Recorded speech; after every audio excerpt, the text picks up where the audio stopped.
Well, it's fair to say it rained a lot yesterday. I was going to dump the cart out and I thought, well, it's probably getting to be that time of the year where I should start thinking about saving water. If the summer's as dry as the winter was, I might appreciate a little extra water on hand for watering plants. I think we're going to make that garbage can right there, a little water receptacle. I kind of put it over there because I was going to put a gutter on that shed and run it into there, which I've not done, of course. So maybe I'll just take a bucket and dump it in there by hand.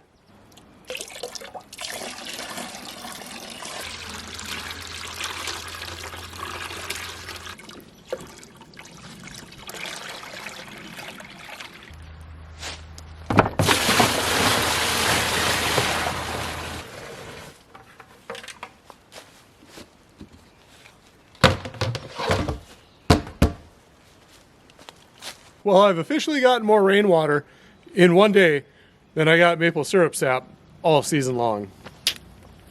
As I've been working this morning, I'm looking around the yard and everything always looks like a disaster in the spring when the snow melts and it's all muddy and dirty looking, but I have stuff laying all over. I think what I'm going to do this afternoon is, before I start working on the bunkhouse, I'm just going to start cleaning up the yard a little bit. It just looks like a disaster.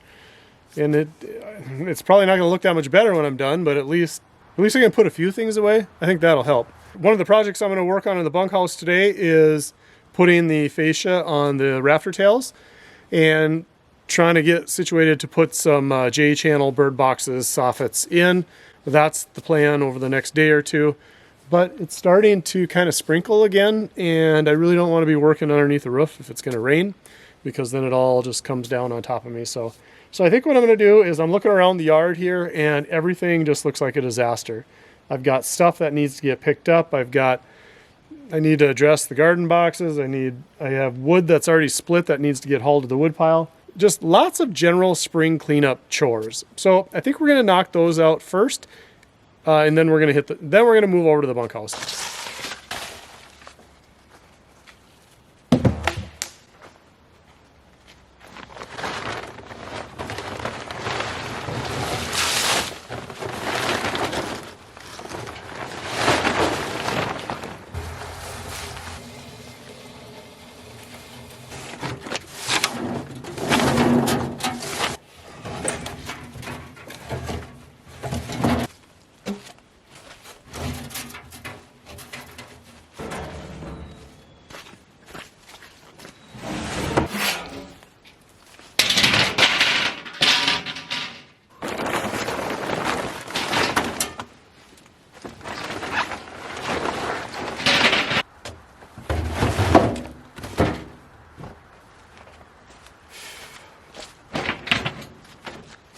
That should work for now.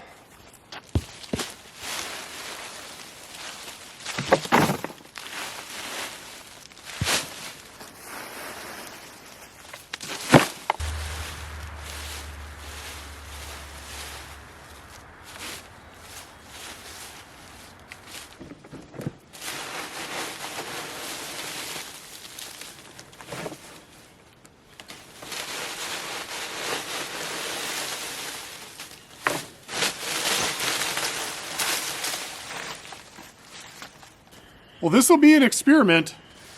Last year I planted my garlic in the fall. It didn't do great, honestly. So I think I planted it too late. This year I'm going to do it in the spring and see what happens. If it doesn't come up, I'll throw something in here like lettuce or something else that grows quick, and we'll just make use of these 2 boxes for something else. Otherwise, these 2 boxes are going to be garlic this year.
Well, well, well, what do we have here? A little bit of blue sky. Hopefully that continues to open up this afternoon and we get a little sun. That would be quite lovely. I'm sure most of you don't know this, but one of my other hobbies that I do occasionally is I do a little bit of metal detecting. And I've never really found anything that's going to make me rich, but I do find some things that are pretty cool once in a while. But anyway, so I went online and I ordered up a couple of shovels for this season of metal detecting. And one of them is I just wanted a solid hand shovel that would stand up to some rough ground, you know, with rocks and roots and whatnot. So I ordered up this Root Slayer Radius, and I didn't really know what to expect, but this thing is like, you literally could like kill a person with the saw edge on this. Crazy. And it's sharp too. Like, I'm a little bit interested to see how this weird front end works. Anyway, so I have that. And then I got this shovel right here too. The Root Assassin. Great for metal detecting, it says. But this has the saw edges too. And supposedly the claim to fame on this is you should be able to like cut through small roots and whatnot. So I was just getting ready to plant some asparagus, and I thought, you know what, I'm going to give these new shovels a try. And before I got them all dirty and dinged up, I wanted to show them to you.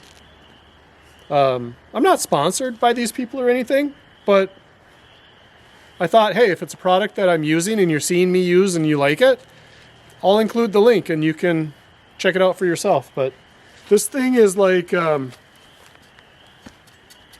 it's pretty heavy duty. So let's go try to dig some holes. Speaking of digging holes, last video I told you guys that the well had a sinkhole, and yesterday I looked at this and it had rained all day yesterday and it was full of water, and I was gonna take a picture of it because the irony of how I couldn't get water last year and now there was a big hole of water. But I'm really curious, like, to see why this sunk in so much. When I sunk the well, or when I covered this back up last fall, like, I packed the dirt in there pretty good, I thought. But look how wet this is. Look at that. There's water like literally filling the hole. And that's just groundwater because we've had so much rain, I'm sure, but I thought it was just so ironic how I couldn't get water last year, but now I have a hole that's full of water. Yeah, look at this. Look at that water draining in there.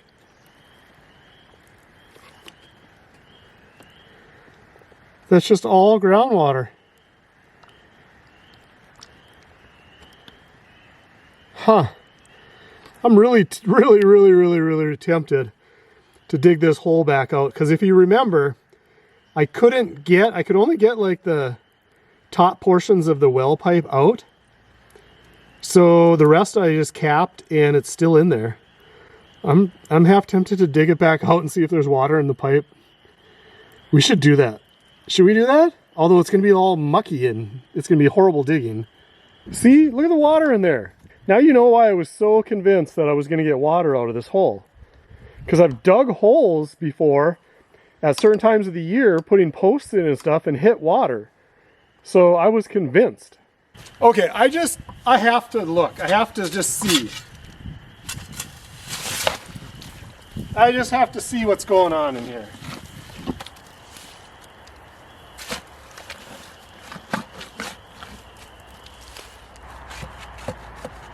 I think I hit the pipe already.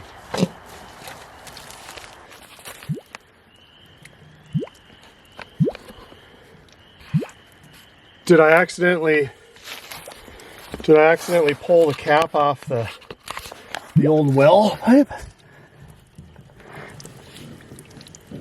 Oh, I did. Shoot. Shoot. That's not good. That's not good. It's literally now putting muck down there.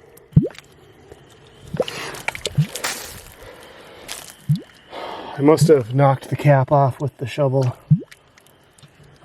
water's cold.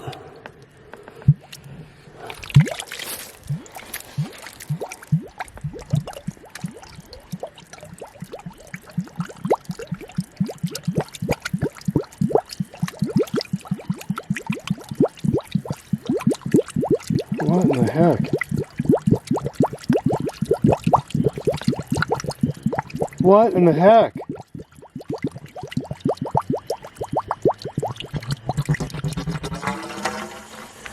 What in the heck? I gotta plug this somehow, otherwise it's gonna get full of rocks and mud. Oh, too late now. She's full. She's full. Look at the water seeping in that hole, though.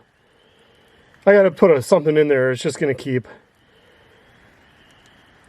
I think the mud will just bury it again, and then it'll be solid. And if it dries out, then I'm really stuck. Okay, so I got the old cap.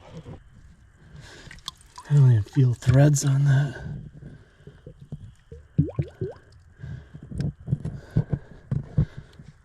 So it'll be interesting to see if this hole fills up. I'm guessing that this is the ground surface water level right now, and that it's not going to get any deeper than that. Weird though, huh? So here's the thing that really has me wondering, like, yes, I filled in the hole in the fall, and yes, I expect some settling, but not as much as there was. You remember that little sinkhole we showed last video? I mean, that was like it was water was draining somewhere. But this is why it's interesting. Because right here, right over here, is where I put the first sand point in. And so there's still a sand point and one section of pipe here. There's no settling here. That hasn't changed at all. So why did it here? And granted, this one was a lot deeper. This was only probably 12 feet. And this was 30 feet down. Oh, I'm really curious now. One thing I can tell you is that water is ice cold. I could stick a gallon of milk down this hole, put a styrofoam lid on it, and I would have a very cold refrigerator, natural refrigerator. In fact, I wonder if I could take like a 5-gallon pail, put the 5-gallon pail down the hole as far as I could so that that cold water is on the bottom of the pail, put a styrofoam lid over the top of it. If I could make a little refrigerator, cooler, little natural cooler. We have to try that now, don't we? All right, get a pail. So the pail wants to float on top of the water.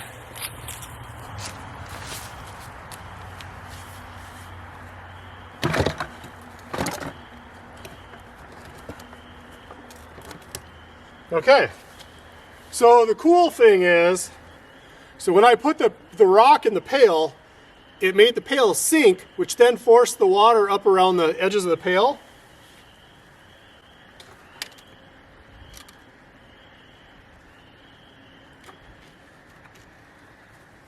Of course, that rock takes up a lot of the space though, too.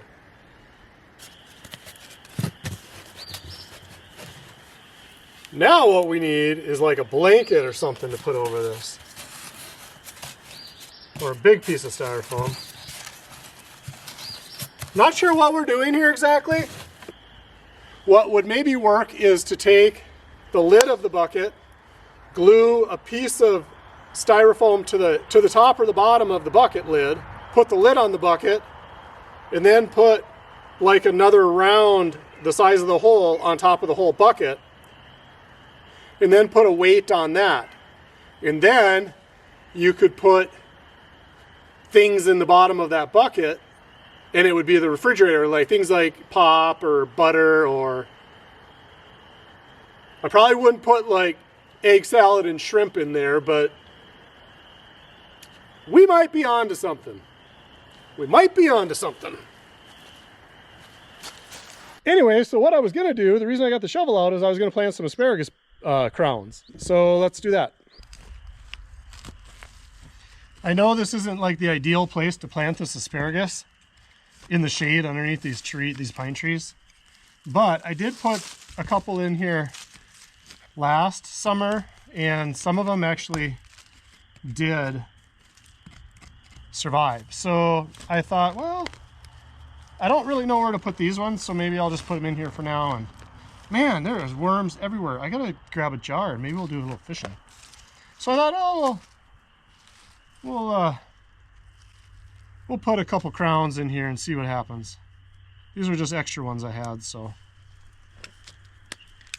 no loss if they don't come up.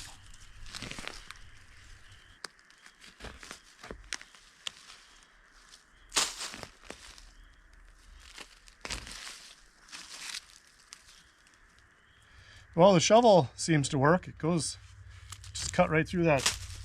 Of course, that was kind of an old root, so it probably wasn't a great comparison. But these are actually pretty big crowns.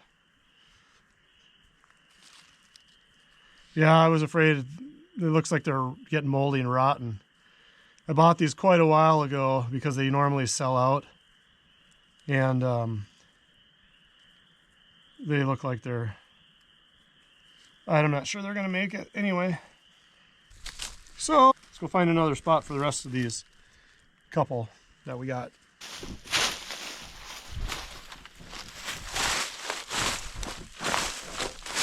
Little hillside back here gets some sun. Maybe we'll throw a couple in here just as kind of a tester. Man, there are angleworms everywhere.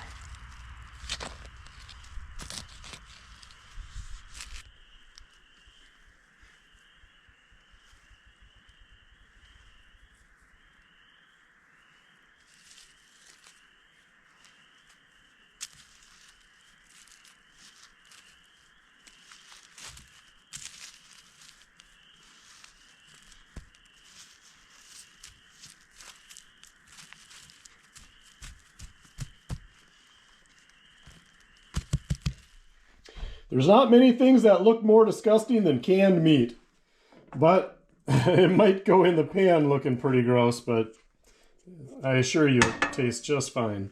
So we've got some canned venison and some canned pork. I wanted to try a couple different things, and I'm going to throw in some chipotle, smoky chipotle taco seasoning. That should liven things up a little bit.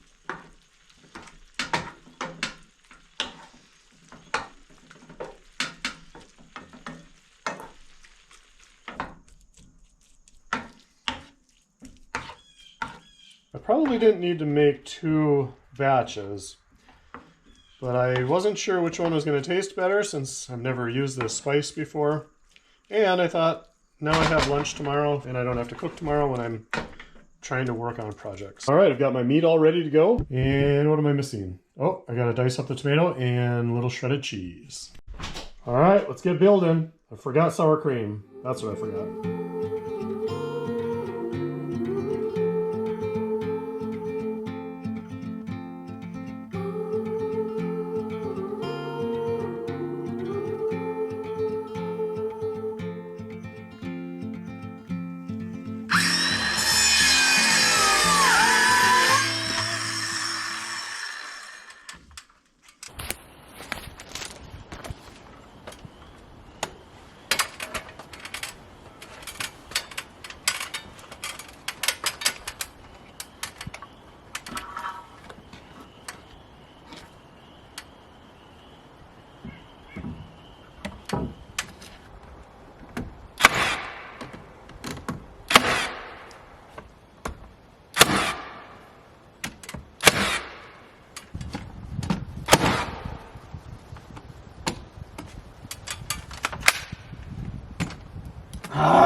Always one nail short.